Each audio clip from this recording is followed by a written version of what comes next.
الحمد لله نحمده ونستعينه ونستغفره ونعوذ بالله من شرور أنفسنا وسيئات أعمالنا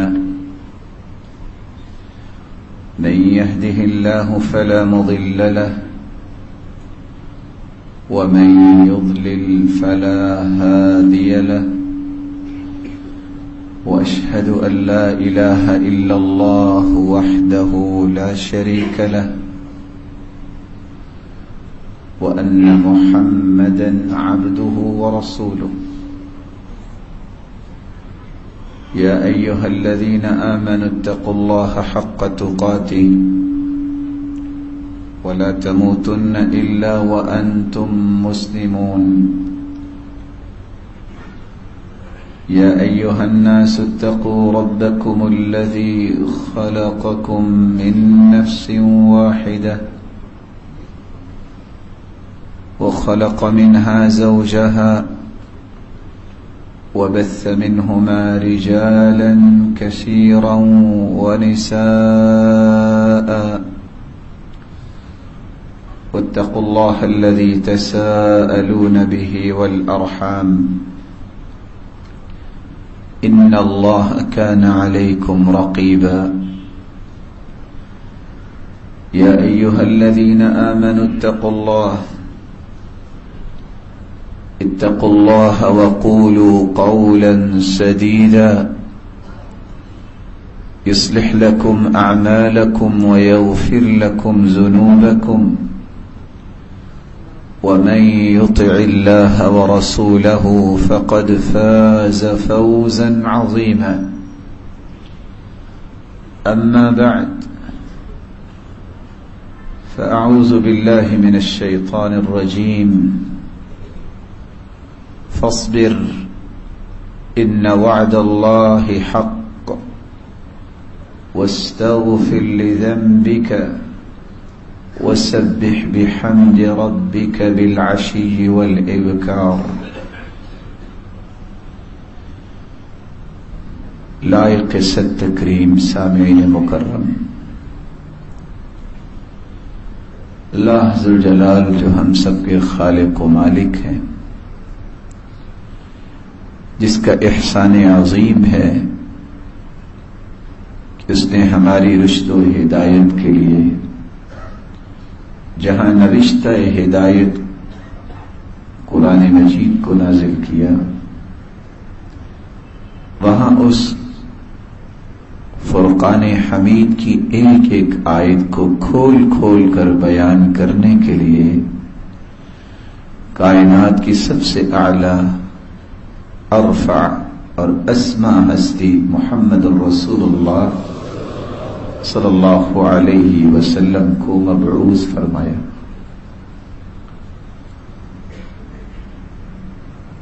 جس ہادی و مرشد نے کائنات کو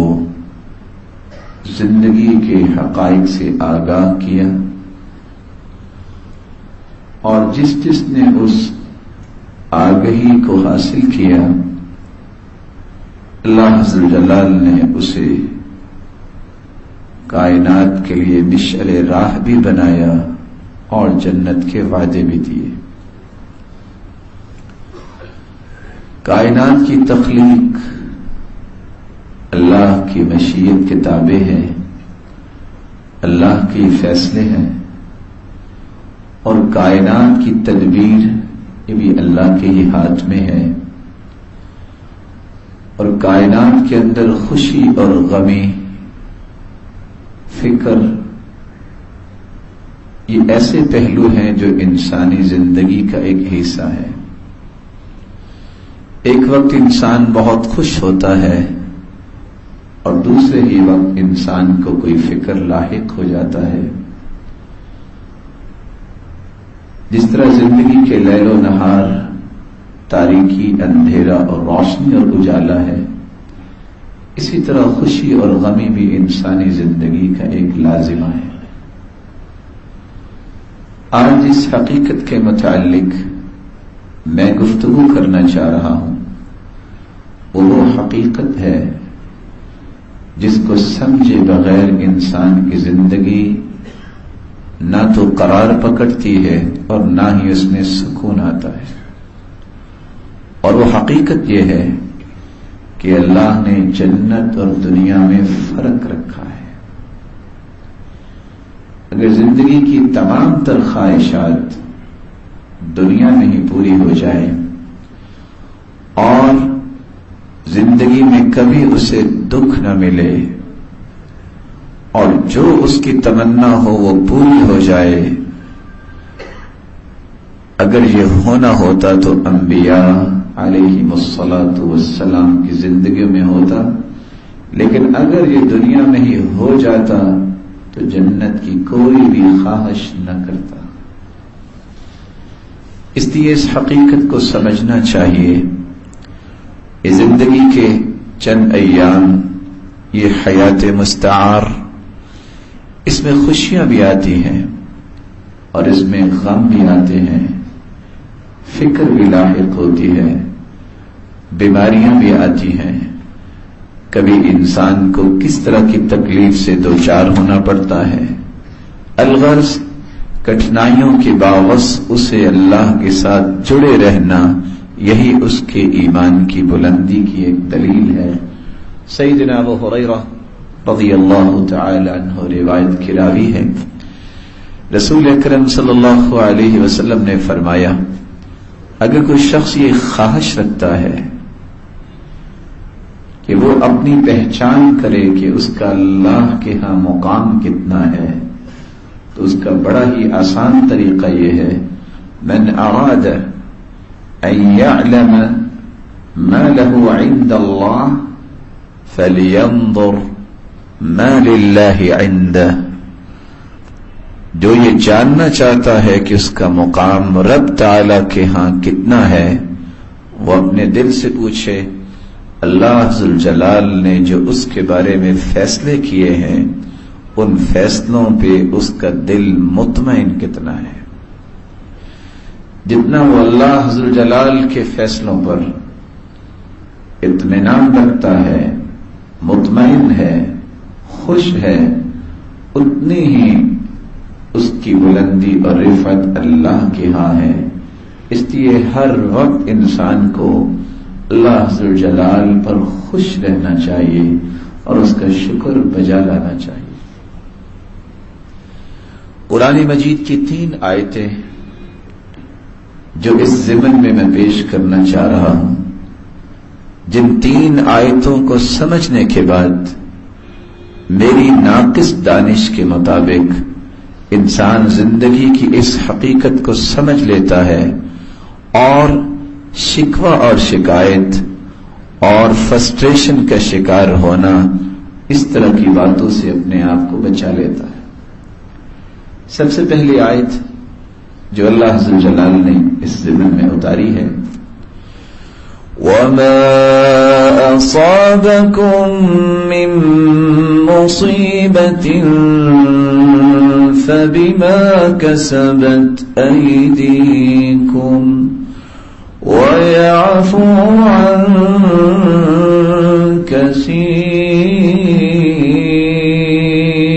كَثِيرٍ. تمہیں کوئی بھی مصیبت لاحق ہوتی ہے، جب بھی آپ کو پریشانی آتی ہے تو آپ کی زبان فوراً یہ کیوں کہتی ہے کہ اللہ نے میرے ساتھ ایسا کیا؟ اس قرآن کا مشن اور منہج سمجھنے والے وہ یہ کیوں نہیں کہتے جو قرآن کہہ رہا ہے کہ کوئی بھی مصیبت، کوئی بھی پریشانی تمہیں اگر لاحق ہوتی ہے تو تمہارے ہاتھوں کی کمائی ہے،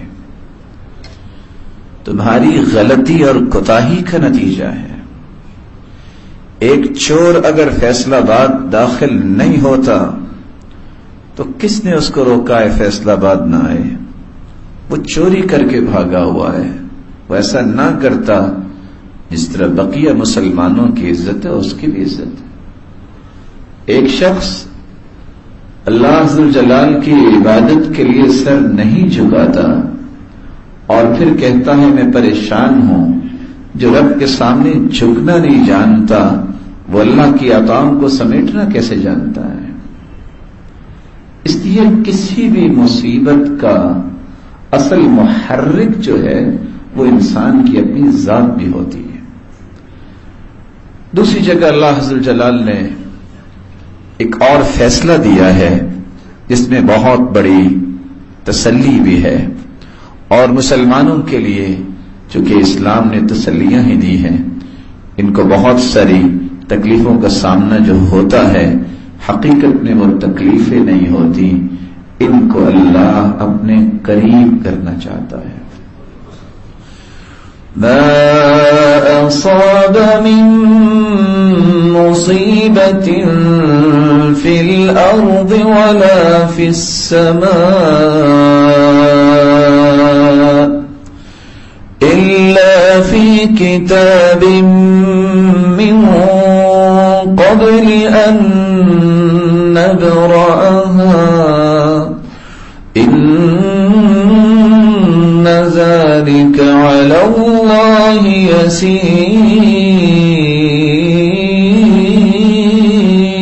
يسير. جو بھی مصیبت دنیا میں آتی ہے اللہ عز و جل نے وہ لکھی ہوئی ہے. کیوں لکھی ہے؟ اس کے لکھنے کے دو مقصد ہیں جو خود قرآن نے واضح کیا. پہلا مقصد جس کی حقیقت کو رسول اللہ صلی اللہ علیہ وسلم نے یوں آشکارا کیا ہے، لا يصيب المسلم من نصب ولا وصب ولا هم ولا حزن ولا غم حتى الشوكة يشاكها إلا كفر الله بها من خطاياه وفي رواية لمسلم ولا سقم. انسان کو جب بھی کوئی مصیبت آتی ہے، دکھ آتا ہے، فکر لاحق ہوتی ہے، بیماری لگتی ہے، غم آتا ہے، حتیٰ کہ اس کے پاؤں میں کانٹا چھپ جاتا ہے، اللہ عز و جل ان تمام تکلیفوں کو اس کے گناہوں کا کفارہ بنا دیتے ہیں. تو یہ غم اور مصیبت جس کو آج انسان اتنا برا کہتا ہے، صحیح بخاری اور مسلم کی اس روایت کو دیکھتے ہوئے میں اور آپ کہہ سکتے ہیں یہ تو اللہ کا احسان ہے، یہ تو اللہ عز و جلال کا احسان ہے کہ اس کے گناہوں کا کفارہ بن جاتا ہے. اور دوسری روایت کے الفاظ ہیں حتی یلقى اللہ وما علیہ خطیئہ، اگر اسی مصیبت میں وہ فوت ہو جائے رب سے ملاقات کرے گا اور اس کے اوپر ایک بھی غلطی نہیں ہوگی، وہ غلطیوں سے پاک اللہ کے پاس جائے گا. اور اگر وہ اس مصیبت اور بیماری میں زندہ ہے، شکوہ شکایت نہیں کرتا رب تعالی کی، صبر کرتا ہے،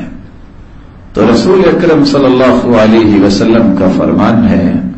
حدیث قدسی کے الفاظ کچھ یوں ہے کہ اللہ عز و جلال فرماتے ہیں جو شکوہ نہیں کرتا، صبر کرتا ہے، اطلقتہ من ازاری ثم ابدلتہ لحما خیرا من لحمی ودما خیرا من دمی ثم یستأنف العمل، میں اس کو پھر بیماریوں کی کڑیوں سے جب آزاد کر دیتا ہوں تو اس کے اس صبر کے نتیجے میں، اس مضبوطی کے نتیجے میں اس کو انعام کیا دیتا ہوں؟ 3 انعامات دیتا ہوں. پہلا انعام، اگر اس کا خون کم ہوا ہے تو میں اسے پہلے خون سے بہتر خون عطا کرتا ہوں. اگر اس کا گوشت پوست اس میں کمی ہوئی ہے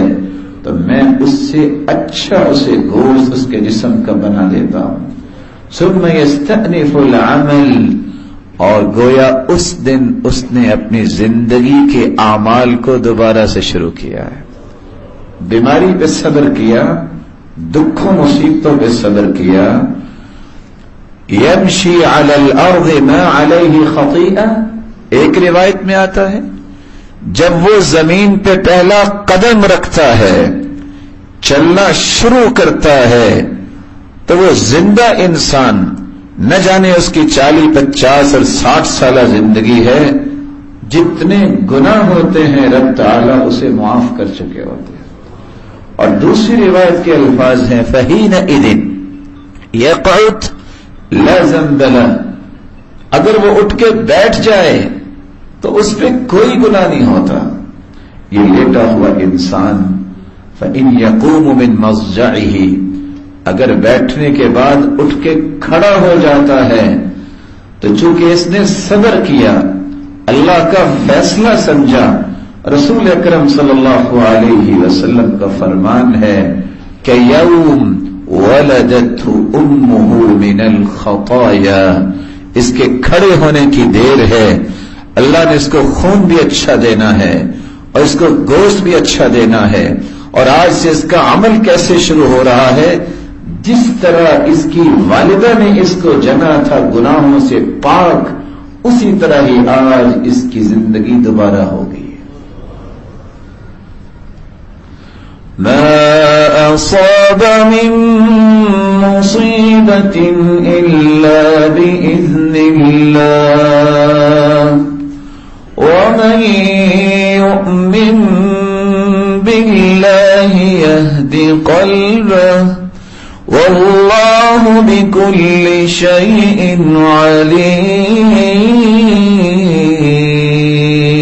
علیم۔ ما اصاب من مصیبت الا باذن اللہ، اللہ کے حکم کے بغیر کسی کو کچھ نہیں ہو سکتا۔ جس کو رب بچانے والا ہے اس کو فکر کس کی ہے؟ ہمیشہ وہ انسان فکر مند ہوتا ہے جس کو یہ ہے کہ میں نے اگر یہ کر لیا تو یہ ہو جائے گا۔ یہاں بھی ایک چھوٹی سی مثال یاد رکھیے، دنیا جہان کی بے احتیاطی کرنے سے بھی موت قریب نہیں ہوتی، اور دنیا جہان کی احتیاطات کرنے کے باوجود بھی موت لیٹ نہیں ہوتی، موت کا وقت مقرر ہے۔ احتیاطات کرنے سے سنت زندہ ہوتی ہے، انسان کو اجر ملتا ہے اور انسان کو اپنی ذمہ داری سے عہدہ برا ہونے کا موقع ملتا ہے، اور بے احتیاطی کرنے سے بس اوقات اور بہت سارے جرائم سامنے آ جاتے ہیں، اور اس سستی اور کاہلی اور برائیوں کی وجہ سے گناہ بھی مل سکتا ہے، لیکن موت کا وقت متعین ہے۔ قرآن مجید کی یہ آیت ہمیں سمجھا رہی ہے کہ اللہ کے حکم سے ہوتا ہے جو کچھ ہوتا ہے۔ کیوں ہوتا ہے؟ اس کی حقیقت کو رسول اللہ صلی اللہ علیہ وسلم نے بیان کیا ہے، ان الرجل لیکون له عند اللہ المنزلہ، اللہ عز و جلال نے اپنے اس بندے کے لیے ایک مقام طے کیا ہوتا ہے جنت میں، سلسلہ صحیحہ کی روایت ہے، لیکن فما يبلغها العمل، عمل جو کر رہا ہے یہ عمل اس درجے تک اس کو پہنچانے والا نہیں، عمل تھوڑا ہے۔ پھر ہوتا کیا ہے؟ فما يزال الله يبتليه بما يكره حتى يبلغه إياها، اللہ عز و جلال معمولی آزمائشوں کے ذریعے پھر اپنے بندے کو جنت کے اس درجے تک پہنچانا چاہتے ہیں۔ یہ رب کا احسان ہے، لیکن اللہ سے دعا یہ کرنی چاہیے جو رسول اللہ صلی اللہ علیہ وسلم نے کی، صلی اللہ العافیہ، اللہ سے عافیت مانگنی چاہیے، اور یہ کہنا چاہیے، رب کو کہنا ہے میرے مالک تو آزمائشوں میں ڈالے بغیر بھی تو درجہ دے سکتا ہے، تو نے کس سے پوچھنا ہے، کس سے مشورہ کرنا ہے؟ تو ہی تو مختار کل ہے، تیرے ہی فیصلے نافذ ہونے ہیں۔ یمحو اللہ ما یشاء ویثبت، میرے مالک اگر تو نے لکھ دیا ہے تو مٹا بھی تو سکتا ہے، تو بدل بھی تو سکتا ہے، تو ہم کمزور ہیں اے اللہ، ہمیں آزمائشوں میں ڈالے بغیر بھی تو معاف کر دے، تو اللہ تو ہی کر سکتا ہے۔ یہی وجہ ہے عمران بن حسین رضی اللہ تعالیٰ عنہ کی زندگی کو ان لوگوں کو ضرور پڑھنا چاہیے جن کو کوئی معمولی بیماری ہے، اور میں یہ ادب کے ساتھ گزارش کروں گا کہ صحابہ کرام کی زندگیوں سے بڑھ کے اس امت کے اندر کسی کی زندگی نہیں. زندگی کے کسی پہلو میں آپ کو کوئی سبق لینا ہے، آپ کو کوئی حل تلاش کرنا ہے، تو آپ کو اگر مل سکتا ہے وہ حل، تو یا تو اللہ کے رسول کی زندگی میں مل سکتا ہے یا صحابہ کی زندگی میں مل سکتا ہے.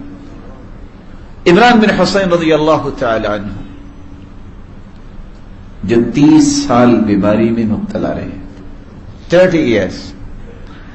پائلز کی بیماری کو جانتے ہیں ڈاکٹرز بھی، اور میری رب تعالی سے دعا ہے کہ ہم سب کو محفوظ فرمائے. 30 سال ایک انسان کس بیماری میں مبتلا ہے؟ یہ وہی صحابی ہے جس کو اللہ کے رسول صلی اللہ علیہ وسلم نے فرمایا تھا صلی قائما، میرے صحابی کھڑے ہو کے نماز پڑھا کرو. فإن لم تستطع فقاعدا، اگر کھڑے ہونے کی سکت نہیں تو تم بیٹھ کے نماز پڑھ لیا کرو. فإن لم تستطع فعلى جنب، اگر تمہیں بیٹھنے کی بھی طاقت نہیں تو تم کروٹ کے بل ہو کے نماز پڑھ لیا کرو. اور روایات میں یہ بھی آتا ہے فَأَوْمِ إِيمَاءً، تم اشارے سے بھی نماز پڑھو گے اجر تمہیں پورا ہی ملے گا. بلکہ صحیح بخاری کی روایت ہے اذا مرض العبد او سافر كتب له ما كان يعمل مقيما صحيحا، بندہ جب سفر میں ہوتا ہے، جب بیمار ہوتا ہے، وہ تقوی، وہ خشوع تو انسان کا نہیں بن پاتا. جو انسان صحت کی حالت میں پڑھتا ہے نماز، تو رب تعالیٰ نے اپنے پیغمبر کی زبان اطہر سے یہ خوشخبری سنا دی کہ جب بندہ بیمار ہوتا ہے، جب بندہ سفر میں ہوتا ہے، تو اللہ عز وجل فرماتے ہیں، حدیث قدسی کے الفاظ ہیں انا قیدت عبدی بقید من قیودی، میرے فرشتوں میں نے ہی اپنے بندے کو یہ بیماری کی کڑیاں لگائی ہیں. اور حدیث جو ہے جو میں نے ابھی آپ کو پڑھ کے سنائی، اللہ کے رسول فرماتے ہیں فرشتوں کو یہ حکم کیا ہوتا ہے، ما كان يعمل مقيما صحيحا كتب له، اس کا اجر وہ لکھا جائے جو اس نے صحت کی حالت میں حضر میں خوبصورت نماز پڑھی ہے، اجر اس کا وہ لکھا جائے. اور یہاں رک کے میں ادب سے ایک اور بات بھی کہہ دوں، ان بادشاہوں کے لیے، میں ان کو بادشاہ اس لیے کہتا ہوں